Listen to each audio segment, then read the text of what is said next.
6 meses. Muito bem. Então o que acontece? O Espírito Santo disse tudo o que ouviu. Amém? Então, ele esqueceu de alguma coisa quando orientou os apóstolos? Não mesmo. De modo nenhum. Então nós temos na Bíblia toda a verdade revelada. Não precisamos de nenhum outro livro, nem de mais revelações. E nem confiar nas nossas impressões pessoais, ou sentimentos, ou emoções, para tentar descobrir ou adivinhar a vontade de Deus. Você não tem que adivinhar a vontade de Deus cada dia. Você tem que ler a vontade de Deus todo dia na palavra dele. E praticar e agir e viver de acordo pela fé. Amém? Amém.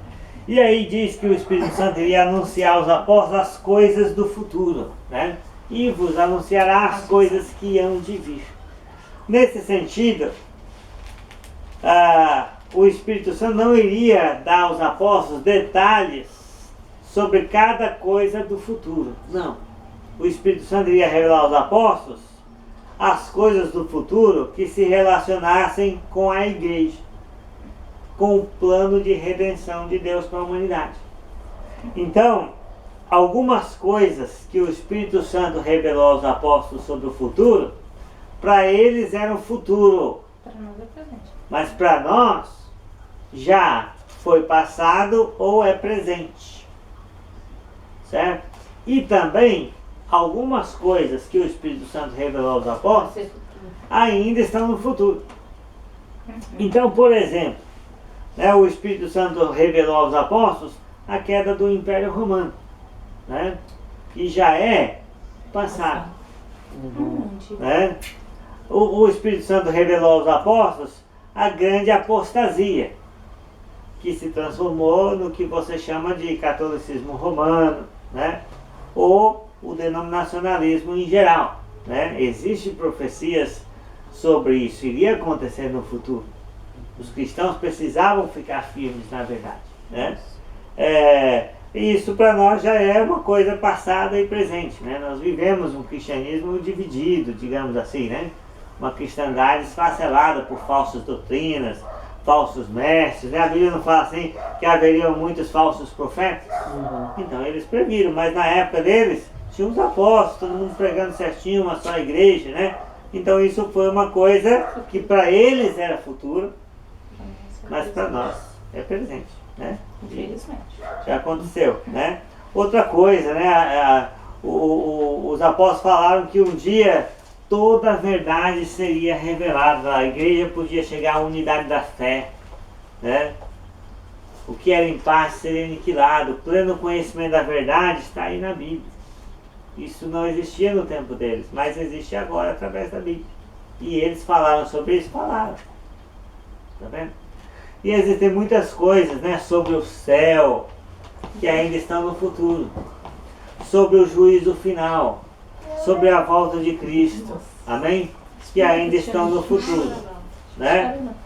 Que ainda estão no futuro. Mas você pode ver através do que eles escreveram. Amém? Amém. Então, o Espírito Santo é a segunda fonte de como o Novo Testamento chegou até nós. A primeira fonte é Jesus, né? Jesus pessoalmente desceu do céu, né?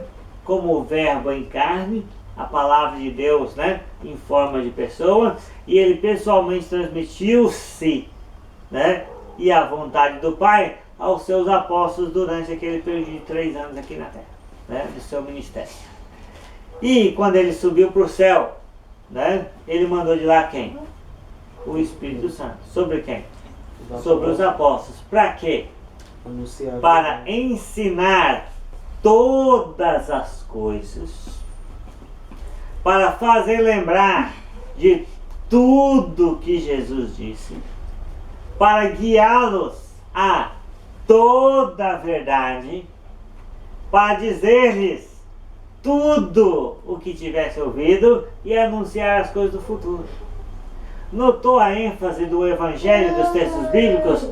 Todas as coisas, tudo que Jesus disse, toda a verdade, tudo que ouviu. Então nós temos, da parte de Deus, todas as coisas que nos conduzirão a vida eterna e a santidade neste mundo por meio do conhecimento completo de Jesus, que está providenciado por Deus, pelo divino poder de Deus nas Escrituras.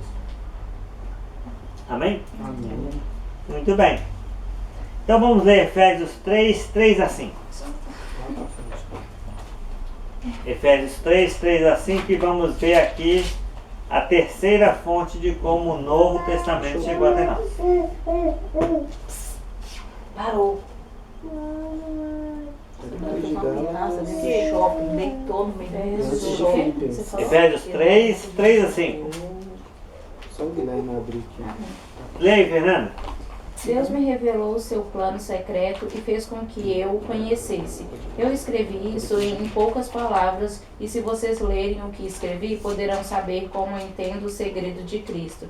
No passado, esse segredo não foi contado aos seres humanos, mas agora, por meio do seu Espírito, Deus o revelou aos seus santos apóstolos e profetas.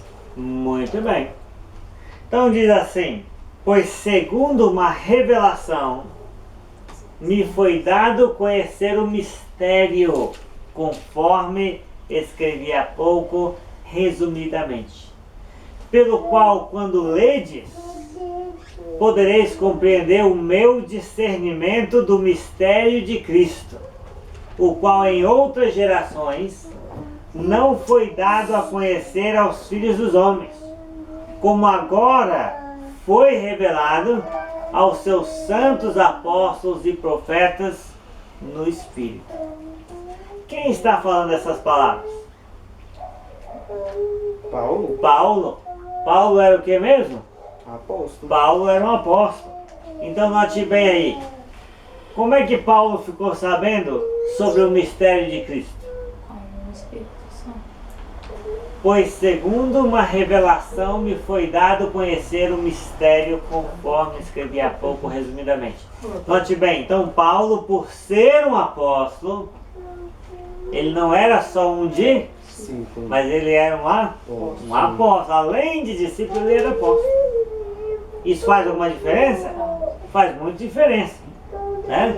Paulo, por ser um apóstolo, ele recebeu ou recebia revelações diretamente de Deus para a mente dele. Sobre o quê? Sobre o mistério de Cristo. Então, revelação, no sentido bíblico, não é adivinhar quantos reais uma pessoa tem no bolso, ou se ela quer vender o lote. Isso não é revelação, isso é adivinhação barata. Tá?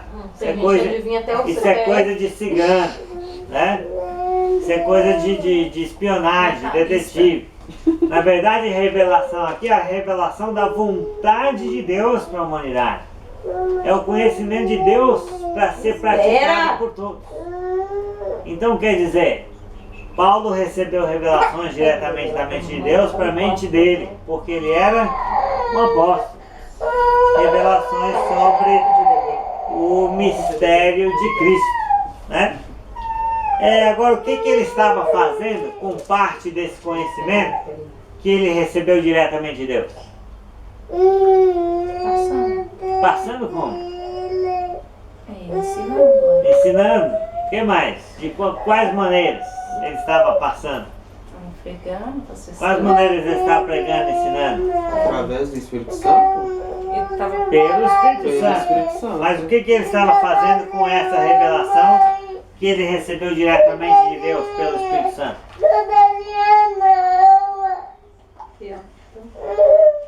Escrevendo. Escreveu. Não, Oxão, você tem que zerar. Escrevendo. Né? Tá vendo? Nome mesmo de acertar. E se você... Escrevendo. Então ele diz, pelo que escrevi resumidamente. Ou escrevi em poucas palavras. Bom, tem jeito não, fica sem estômago. Dá uma mamadeira dela lá e volta pra continuar. Fica aí com o tio Lucas, que a mamãe vai fazer dedeira pra você. Fica lá com o tio Lucas. Vem cá, vem no tio, vem. Vai lá pra fazer. Vai lá, pega ela aqui, Lu, pra ela ficar com você. É muito cheio de sangue. Essa consulta. Mas não vem chorar também não. Pode continuar, João, tô te escutando. Tudo bem. Então o que acontece? Então ele estava escrevendo a revelação. Se todo mundo fosse receber revelação da parte de Deus, para sempre, até Jesus voltar, ele precisava escrever? Pra sempre. Vai até ele voltar. Então, não. Se cada pessoa, Não. se cada pessoa cristã fosse receber revelações diretamente da mente de Deus, para a mente dela, sobre a vontade de Deus até o dia que Jesus voltar, o apóstolo Paulo precisava escrever Não. o discernimento que ele recebeu do mistério de Cristo? Não. Seria perca de tempo. Porque cada um ia ter sua revelação. Exatamente. Então, se cada um fosse receber a revelação por si mesmo, em si mesmo, ou na sua própria época, eles não precisavam ter recebido naquela época, escrito naquela época. Então, o ponto aqui é o seguinte, né? Como é que os cristãos efésios, né, para quem Paulo estava escrevendo, porque Paulo colocou um pouco do discernimento dele aqui na carta aos Efésios. Uma outra parte desse conhecimento ele escreveu nas outras cartas, né?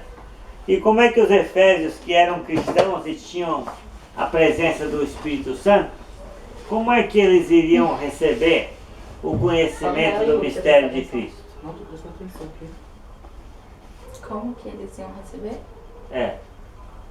Está escrito aí no seu texto, né? Pelo qual, quando ledes, podereis compreender o meu discernimento no mistério de Cristo. Né? Então, o que que ocorre? Se você lê, você vai compreender. Desde o primeiro século é assim. A Bíblia foi escrita para ser compreendida.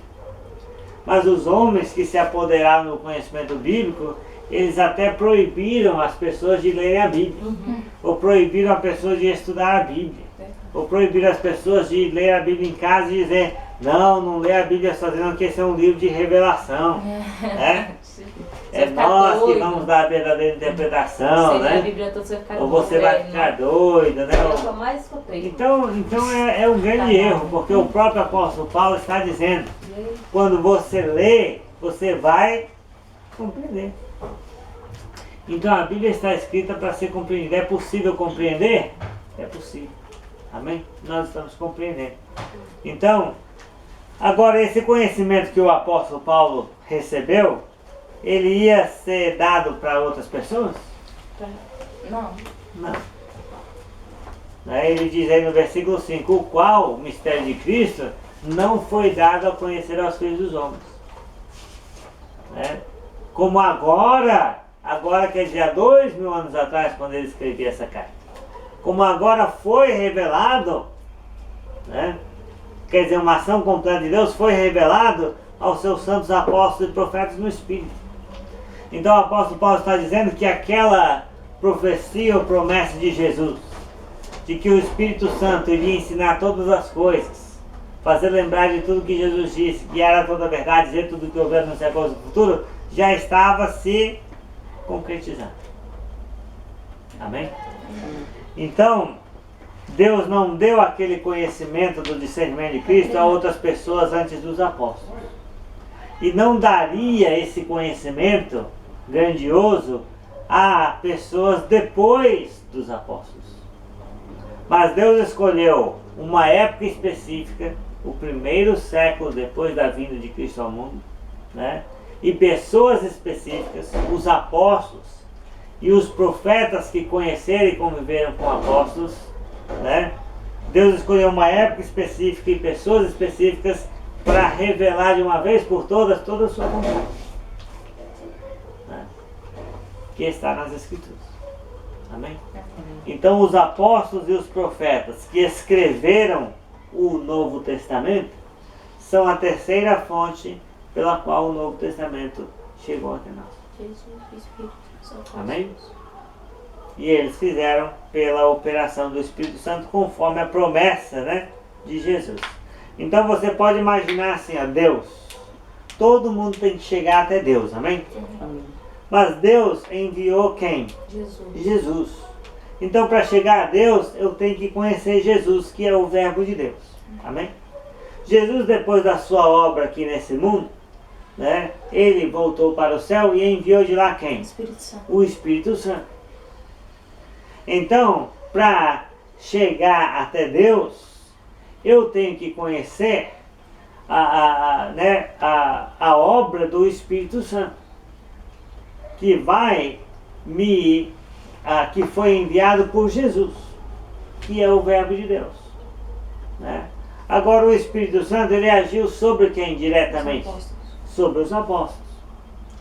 Então, para chegar a Deus, eu tenho que conhecer a doutrina dos apóstolos, que foram guiados pelo Espírito Santo, que foi enviado por Jesus, que é o Verbo de Deus. E o que restou da vida e obra dos apóstolos é o Novo Testamento. É o Novo Testamento. Então, se eu quiser chegar até Deus, né, a minha busca começa e termina pelo Novo Testamento. Porque a autoridade de Deus não foi repassada para Jesus? A autoridade de Jesus não foi repassada para o Espírito Santo? A autoridade do Espírito Santo não foi repassada para os apóstolos? Os apóstolos não eram inspirados por Deus, por Jesus, pelo Espírito Santo? Então a autoridade dos apóstolos não está no Novo Testamento? Então o Novo Testamento, sozinho, ele contém a autoridade de Deus, de Jesus, do Espírito Santo e dos apóstolos. Você quer mais autoridade do que isso? Não sei onde você vai achar, né? Então, se você quer chegar até Deus, a sua busca começa e termina pelo Novo Testamento, que contém a autoridade de Deus, de Jesus, do Espírito Santo e dos apóstolos. Amém? Então não tem mais onde buscar. Se buscar em outro lugar, então não vai achar. Então é por isso que é importantíssimo fazer o quê? Ler 2 capítulos por dia. E o meu amigo? Não é um não.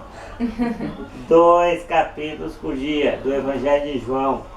E na sequência o livro de Atos. Depois a gente vai falar, né, os outros livros do Novo Testamento que você tem que ler. Continuar lendo. Vamos terminar Atos primeiro, né? Então é isso. Agora vamos, né, eu quero que vocês gravem isso na sua mente.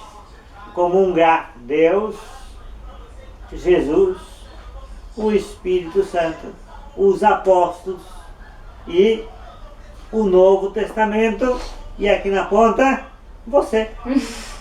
Se você quer chegar a Deus, Passar pelo estudo. a sua busca começa e termina pelo Novo Testamento, que contém a autoridade dos apóstolos, a autoridade do Espírito Santo, a autoridade do Verbo e de Deus, o Pai. Amém? É isso. Vamos ler Efésios 2:20 aí para complementar o ensinamento. Pode ler, Fernando. Vocês são como um edifício e estão construídos sobre o alicerce que os apóstolos e os profetas colocaram. Muito bem. Não acabou não. Não, só o versículo 20. É o 20. E a pedra fundamental desse edifício é o próprio Cristo Jesus. Muito bem. Ótimo. É porque a versão é um pouco diferente, né? A versão atualizada diz: edificados sobre o fundamento dos apóstolos e profetas, sendo ele mesmo, Cristo Jesus, a pedra angular. Então, os apóstolos conheciam quem? Cristo Jesus.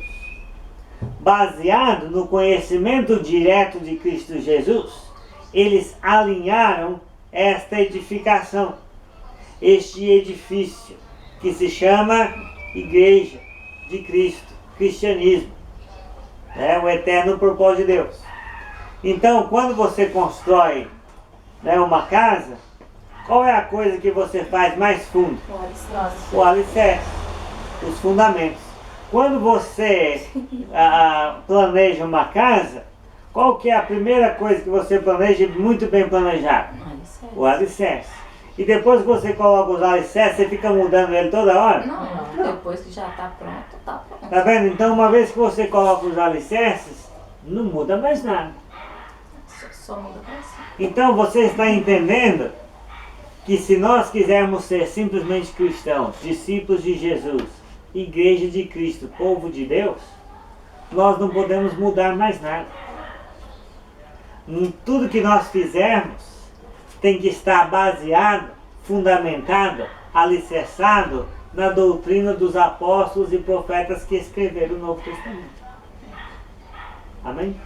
Porque eles escreveram baseado no seu conhecimento de Cristo, que é a pedra fundamental, que é a pedra angular. Está vendo então que o fundamento do cristianismo imutável é o Novo Testamento, que é a doutrina dos apóstolos e dos profetas. Amém? Vamos ler aí 2 Pedro 1:3.